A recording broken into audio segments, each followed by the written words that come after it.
आज आपण बनवणार आहे कर्नाटकी स्टाईल भज्जी, जे आपण अमावस्याला बनवतो, जी 2 तारखेला दर्श अमावस्या म्हणून आपल्या कॅलेंडरमध्ये दिसते।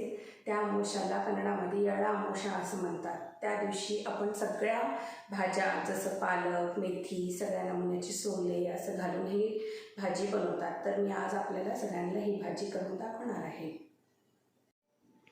ही भाजी आपण करतो आणि हे शेतात जाऊन जेवतो, तर कडक भाकरी, पोळी, साधी भाकरी ह्याच्यासोबत आपण ही भाजी खाऊ शकतो।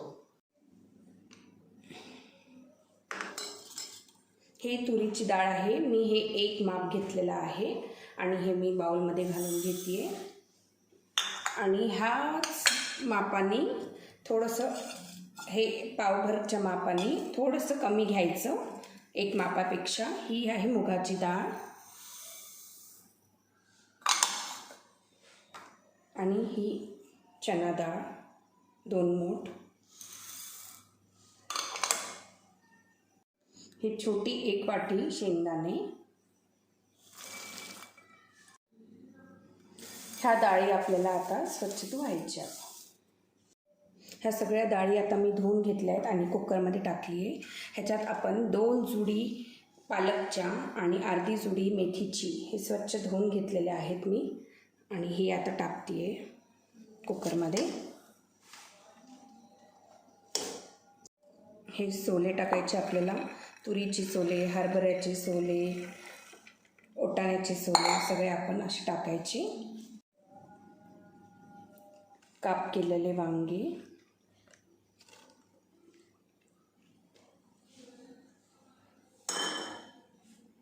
काप केलेले गाजर असे टाकायचे आणि हे सगळं मिक्स करायचं आपल्याला।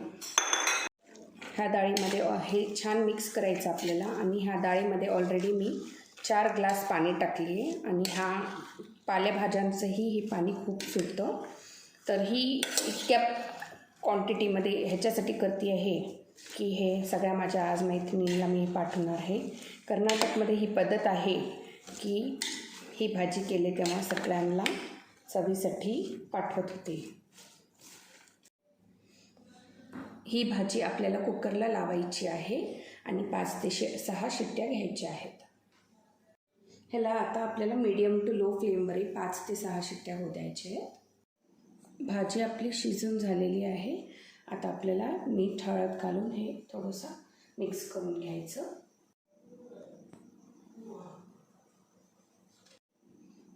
मीठ चवीप्रमाणे टाकायचं।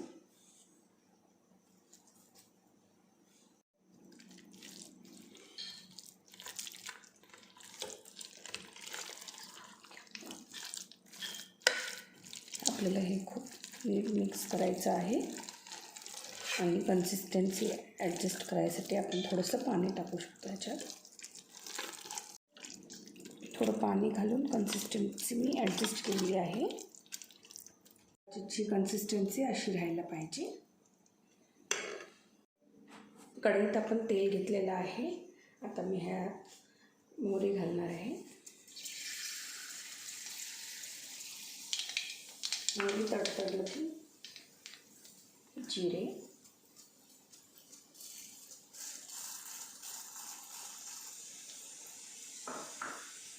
थोडंसं हिंग, कढीपत्ता। आता ह्यात आपल्याला हिरवी मिरचीचा ठेचा टाकायचा आहे।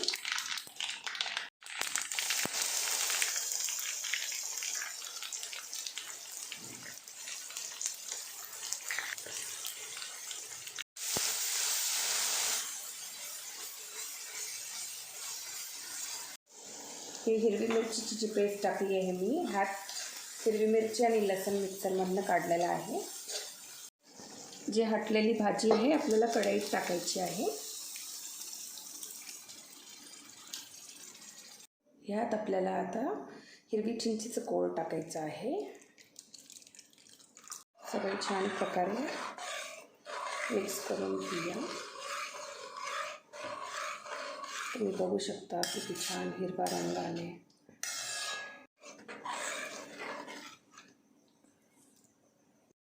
जिरे, मोहरी आणि कोथिंबीर घालून